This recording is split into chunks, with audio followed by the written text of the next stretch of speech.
De quoi allons-nous parler dans cette vidéo? Nous allons parler du rire et de la légèreté. Le rire et la légèreté. Et là, je me suis dit, c'est une vidéo sur le rire, il va bien falloir que je rie.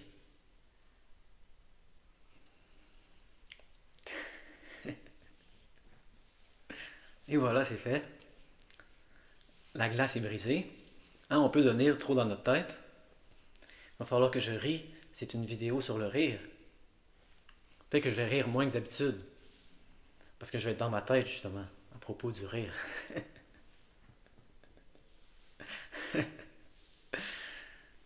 Bon, il y a quelqu'un qui vient de m'écrire un commentaire qui m'a fait chaud au cœur. C'est une personne avec qui j'ai eu une session Zoom récemment.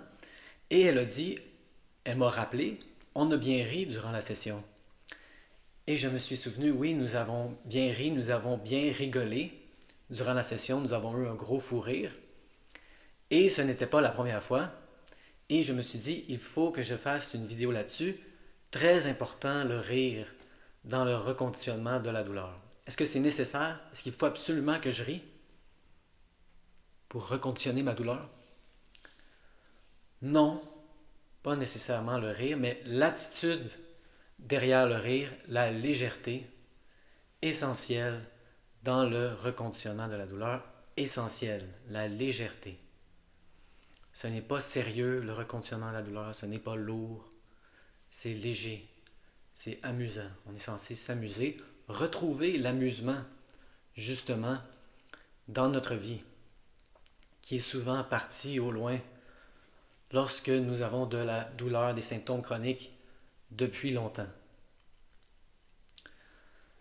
Donc il faut rire, il faut s'amuser, c'est l'esprit. Dans la dernière vidéo, j'ai parlé de la pratique. Il faut se pratiquer pour faire le reconditionnement de la douleur, mais l'esprit dans lequel on se pratique est aussi important, sinon plus. L'esprit dans lequel on se pratique. L'esprit, tellement important. Il faut rire, il faut s'amuser, c'est léger. Le thème, c'est vraiment la curiosité ludique.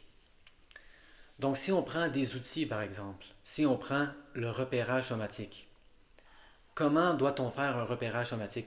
Est-ce qu'on s'assied et on dit, bon, là, je fais un repérage somatique, ça va durer 10 minutes, je mets ma minuterie, 10 minutes, allez, on fait un repérage somatique, la sensation, c'est pas une douleur, c'est une sensation, je vais l'appeler une sensation, elle est ici, ah, je vais dedans.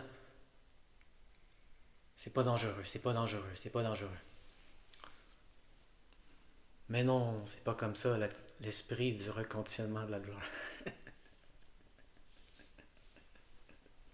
C'est pas comme ça. C'est pas comme ça. C'est la curiosité, c'est le rire, c'est la légèreté. Il faut retrouver ça dans notre vie. On a une sensation ici. Hein? Ce n'est pas une douleur, c'est une sensation. Et là, on dit, tiens, pas besoin que ça soit officiel. Ah, je fais un repérage somatique. Hmm? Ah, tiens, une sensation. Je vais aller visiter, je vais aller voir qu'est-ce qui se passe. Je vais aller voir qu'est-ce qui se passe là-dedans. Ouh, wow, il se passe plein de choses, ça bouge. C'est intéressant. C'est ça l'esprit. Légèreté, rire. Est-ce que vous pouvez rire des symptômes? Pour moi, c'était inconcevable au début. Donc, ne vous rebiffez pas, moi aussi. Rire des symptômes. Je ne peux même pas être indifférent aux symptômes. Comment veux-tu que je ris des symptômes? Les symptômes arrivent, on fait ah, les symptômes.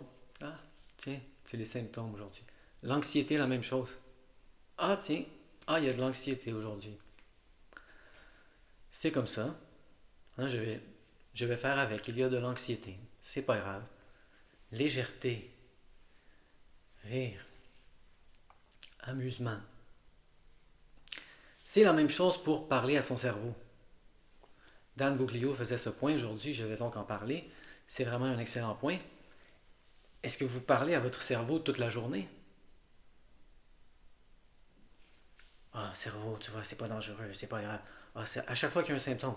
Ah, cerveau, tu vois, c'est pas grave, c'est pas dangereux. Ah, là, là. Blablabla. C'est comme si vous êtes encore dans le mode combat. Hein. Chaque fois qu'il y a un symptôme, une pensée négative, ah, je parle à mon cerveau, je parle à mon cerveau. Comme le jeu des taupes, là. Ce n'est pas vraiment ça l'esprit de parler à son cerveau. C'est mieux d'avoir quelques bonnes discussions avec son cerveau que toujours parler à son cerveau. En se levant le matin, on peut donner le ton à la journée. Bon, cerveau, aujourd'hui, ça va être une belle journée. Ça va de mieux en mieux, je vais bien. Et puis s'il y a des symptômes, on ne va pas paniquer, ce n'est pas grave, ce n'est pas dangereux. Et on peut mettre comme ça le ton pour toute la journée. Et là, on n'a pas besoin d'avoir une conversation avec notre cerveau à chaque fois. Hein? Le cerveau va vouloir réavoir la conversation et on peut faire référence à une conversation passée. On peut dire, non, non, cerveau, là. On a déjà parlé de ça ce matin, c'est réglé. Pas besoin de rediscuter ça à chaque fois, là. Hein? Moi, je parlais à mon cerveau. C'est ça, il ne faut pas donner des noms, des recettes. Je parlais à mon cerveau plusieurs fois par jour, mais pas constamment. 4, 5 bonnes discussions, là. Une bonne discussion légère aussi. Il ne faut pas blâmer le cerveau. Il faut rire avec son cerveau. Tu te rappelles, cerveau, l'autre fois, quand tu pensais que c'était structurel? C'était tellement pas structurel. Et là, vous pouvez rire ensemble.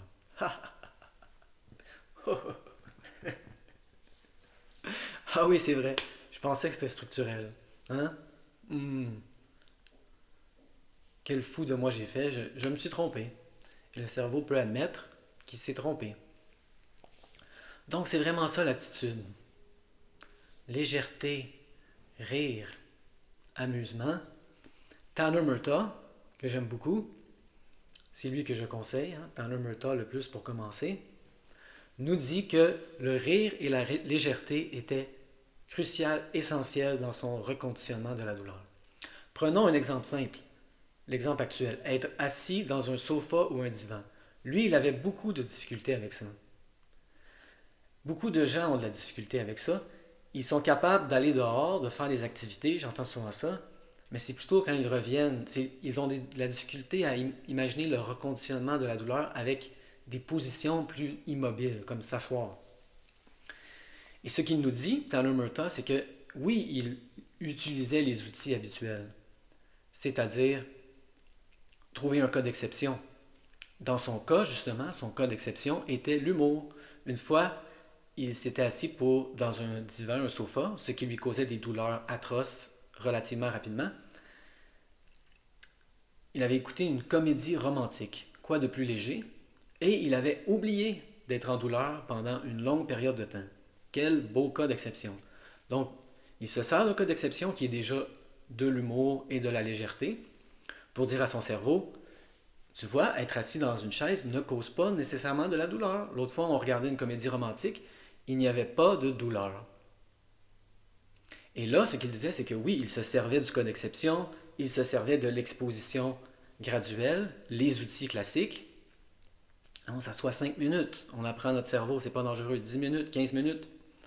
Et là, ça va de façon exponentielle, c'est pas 35, 40, 45 minutes, hein, c'est une demi-heure, 1 heure 45, ça augmente.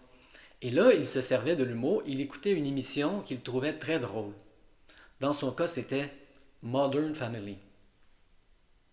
Moi, je ne trouve pas ça très drôle, hein. C'est des sitcoms américaines qui durent 22 minutes. On laisse 8 minutes pour les commerciaux. C'est pas, je n'aime pas les comédies,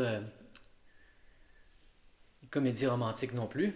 Et là, c'est ça, c'est trouver ce qui vous fait rire. Mais le rire, la légèreté, très important dans le reconditionnement de la douleur. Votre cerveau a associé divan, sofa dans ce cas-ci avec danger, expérience négative. Oui, il faut le rassurer, mais il faut le plus possible créer une expérience positive. C'est positif s'asseoir dans un sofa, s'asseoir dans un divan. Ce n'est pas une expérience négative. Donc, servez-vous de l'humour si vous êtes quelqu'un qui avait perdu l'humour dans votre vie ou si vous réussissez déjà à l'inclure, augmentez la place de l'humour. Hein, regardez, la plupart des gens semblent aimer des vidéos de chatons, des vidéos de chiots. Des petits chatons, les petits chatons. Peu importe ce qui vous fait sentir bien, préférablement des vraies personnes, si vous pouvez trouver des vraies personnes dans votre vie qui sont drôles,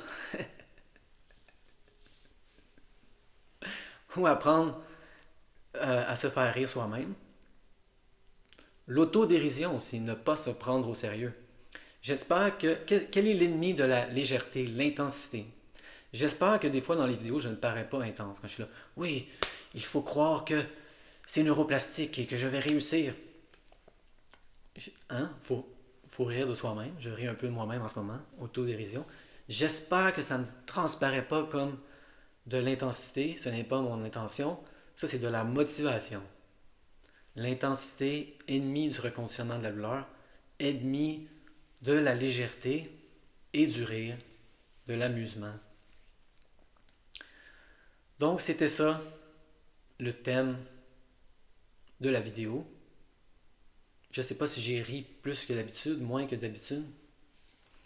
On est dans notre tête, hein? Les gens, des fois, deviennent inquiets d'être inquiets. Tout d'un coup que je m'inquiète, ils s'inquiètent de l'inquiétude. Ce n'est pas grave être inquiet, ne nous inquiétons pas de l'inquiétude, ce n'est pas grave avoir peur. C'est la peur de la peur. Et là, quelqu'un pourrait me dire, ah, moi j'ai peur de ça. De quoi? J'ai peur de la peur de la peur. Mais c'est ça là. On est dans la spirale. La peur de la peur de la peur de la peur, l'inquiétude de s'inquiéter, de s'inquiéter, de s'inquiéter.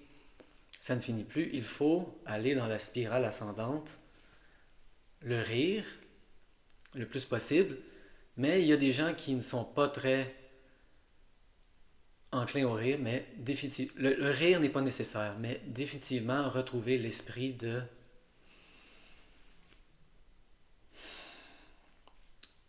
la légèreté. La légèreté. Très important dans le reconditionnement de la douleur. L'attitude dans laquelle nous pratiquons, c'est-à-dire la légèreté.